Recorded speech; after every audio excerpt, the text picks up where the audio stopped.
Florida State is on the verge of pissing off Kirby Smart yet again. We're going to tell you how and break it all down for you in today's video. It hasn't even been a month since Florida State flipped five-star tight end Landon Thomas from the UGA Bulldogs. This is something that I've been told by folks both close to UGA and FSU that has not sat well with Kirby Smart, and who could blame him? I'd be super frustrated if I was him as well. But Florida State isn't done picking on UGA just yet. I've spoken with a couple of folks, and I think that Florida State is pressing extremely hard on two UGA commits right now. Both of them are 5 stars, and they're both in the 2025 class. So there's an extremely long way to go until we get to December of 2024. That's when I would expect both of them to sign and make things official with their NLIs. But let's talk about both of them and what this means for Florida State. I want to dive in first on 5-star linebacker Jaden Perlow. He is out of Buford, Georgia. He's the number 26 overall player in the 247 Sports Composite. Now listen, he is a 6'3", 200-pound linebacker. He's the number 3 linebacker in the country. And finishing up his sophomore year, like I said, 6'3", 200 pounds. He's got really, really good athleticism and a frame that experts think could put on another 20 to 25 pounds pretty easily. He's really, really good in both the run and the pass game.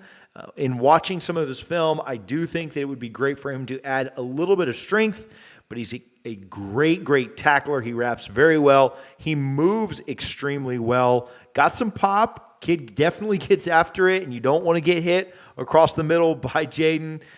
Moves really, really well. Florida State loves his athleticism. He's incredibly bright, both on and off the field. Certainly a kid that in a couple of years, if he continues to develop, could lead a defense and be that signal caller, could be that leader in the middle of a defense at whichever college he chooses.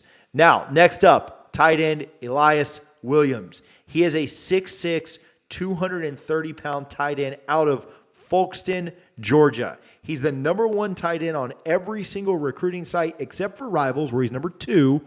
On3 has him ranked as the 13th best player in the country. He's on track to be a 5-star when the rankings are set for the 2025 class. He is currently a 5-star on some sites.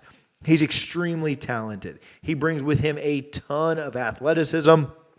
Lines up all over the field, both at tight end, wide receiver, and defensive end. He's just that kind of an athlete. And at 6'6", 230, who could blame him?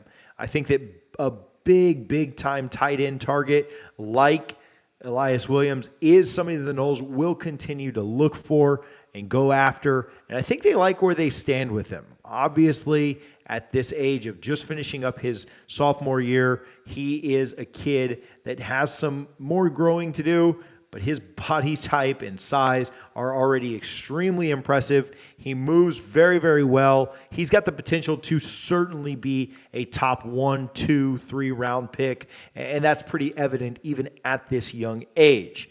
So where does Florida State stand with both of them? Well, Perlow spoke with Noles 247 and said that he was still locked in with UGA, but he did admit there was a long way to go until he signed. He said that his relationship with Mike Norvell and FSU is very strong. Williams called Florida State his second home, almost, and also spoke very highly of his time visiting Tallahassee. We've spoken with a couple of folks who are close to both of these recruitments, and I wouldn't put either of them on official flip watch just yet, but I do think that could be coming very, very soon. I think the Noles are going to continue to stay very active in both of these recruitments, and think that Florida State has a great chance to flip at least one, if not both, prospects. Now, there's a long way to go, but you know that old adage about how early someone commits to a school. Do they always stay as locked in? We'll see. I want to get to what's so big to me about this from a much more macro level. But before I do that, I want to give some love to our friends over at Garnet Gold. You're an FSU fan. You're watching this video. You're trying to get the latest on recruiting. make sure that you're shopping at Garnet Gold. They are the best when it comes to Florida State's licensed apparel, merchandise, NIL gear, whatever you're looking for FSU related, you need to be shopping at Garnet Gold. They get the latest releases from Nike, Columbia, and all of the major brands that you guys are looking for. Make sure you're using code NOSLAW, that's NOSLAW, to get 15% off at checkout, garnetandgold.com. Don't order from anywhere else. Okay, here's the big picture to me. Florida State is all of a sudden competing with, and at times, as we've seen in the very recent past, beating out the UGAs of the world again. You guys saw it with Landon Thomas, and obviously that was a flip that not only Florida State won back, as he was one time committed to the Seminoles, but also pulled right out of UGA's backyard. And Florida State has always been one of the best recruiters of talent in the state of UGA. Outside of UGA, they may have been the best ever at pulling talent from that state. Bobby and Jimbo absolutely lived in South Georgia. When it comes to recruiting elite talent, Florida State has always done a phenomenal job there. As Florida State fell off some, you saw Clemson go in and be able to pick up some talent from there. But this is what you're going to continue to see from a fully invested, fully bought in Florida State. This is what a fully functioning Florida State recruiting looks like. It is not only being able to recruit South Florida and the entire state of Florida well, it is being able to get up into Georgia, where they are extremely close, and pull in talent from there as well. You obviously think about guys committed to the Noles right now, a signal caller by the name of Luke Cromenhoek, obviously from Georgia, and some other guys that fill out this talented class from that area as well. Never mind the fact that Florida State's NIL headquarters is also in Georgia.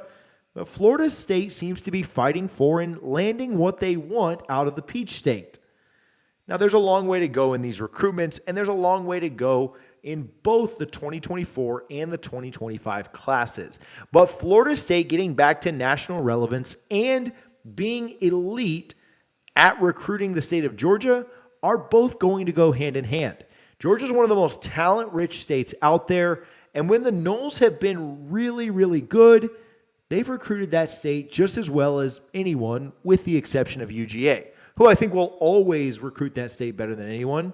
But for many years, Florida State's recruited the state of Georgia better than Alabama, Georgia Tech, Clemson, or anyone else close to there. They've certainly recruited that state better than Florida ever has, or Miami, and I think proximity has a lot to do with that. I'm glad to see Coach Norvell and his staff putting an emphasis back on the state of Georgia and continuing to do work in that state. Now, on the two prospects we're talking about, will the Noles end up landing either one? It's a long way to go. And I'm not going to make any shocking or, upsetting predictions right now. But I do think we should follow the visits. Let's see if and when these two prospects get back to Tallahassee. Let's see how things shake out. But don't be surprised to see Florida State continuing to chip away and eventually landing a couple more 5-stars off of Kirby Smart's 2025 class. I think that the Noles have a great chance to not only land one, but both of these guys. And based on the conversations that I've had, they will continue to push extremely hard here. Florida State is going to continue to work really hard in this 2024 class, but they're also going to set 2025 up for a lot of success as well. Looking at the 2024 class, the top prospect uncommitted right now on the Seminoles board is Charles Lester. We did a full-length video on whether or not Florida State fans should be upset or concerned about him visiting Colorado. If you missed any of that video, you can click right here and watch it now.